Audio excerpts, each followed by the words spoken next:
Courte étape au Parador de Vixo avant d'arriver à Cardona. Quel lieu propice pour savourer la sérénité. Un paysage grandiose avec ses forêts et cette superbe retenue d'eau. Peu d'habitations, juste quelques massias sur les flancs de collines. La tranquillité absolue. Que Paris est loin. Pas de pollution, pas de trafic, pas de bruit, sauf parfois le claquement d'ailes d'un oiseau effarouché ou un aboiement lointain d'un chien dérangé dans sa sieste. Tout prêt au repos, mais aussi à la réflexion, voire la méditation. Marie-Lys et François ont décidé de faire une marche jusqu'au monastère de Saint-Pierre de Cassères, qui se trouve à 4 kilomètres du Parador.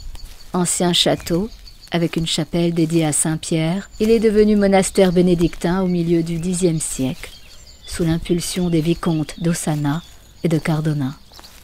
Dans ladite chapelle se trouve le corps momifié d'un de leurs enfants qui a eu une destinée surprenante.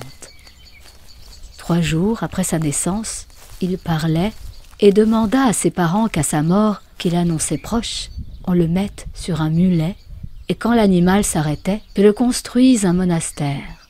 Mais nos tourtereaux, même s'ils sont tous deux intéressés par ce qui est patrimonial, veulent surtout profiter de la marche, occasion idéale pour aller ensemble dans la même direction, d'un pas alerte et motivé. « Je ne sais pas où va mon chemin, mais je marche mieux quand ma main serre la tienne », se dit Marie-Lys, en s'identifiant à Alfred de Musset. Les carrés noirs avant de ranger, ou plutôt planquer, les derniers au fond du rayonnage. Il en semait de partout, des fonds de tablettes pour ne pas être tenté, pour avoir le plaisir de les redécouvrir par hasard plus tard. Mais de plus tard, il n'en aura pas. Dormir et ne pas entendre cet air à la radio, celui qu'il aimait siffler sous la douche, son code canaille, comme il se plaisait à le nommer, son signal pour l'inviter à venir le rejoindre. Dormir, pour ne pas hurler, pour ne pas pleurer, pour ne pas sombrer. Le petit matin, elle est dans son bureau, lorsqu'elle entend un bruit de moteur sur le perron. Le cœur battant, elle sort. Un petit homme en soutane noire, chauve et rond, sort de la voiture. C'est l'abbé Glasberg, homme d'église et résistant de l'ombre, comme beaucoup de ses pairs. C'est surtout son interlocuteur privilégié lorsqu'elle reçoit des enfants envoyés par l'OSE. D'habitude, aimable et courtois, le prêtre la suit en silence dans son bureau. Vous avez sans doute entendu parler de la rafle de ces derniers jours, à Lyon et aux environs. Oui, c'est terrible.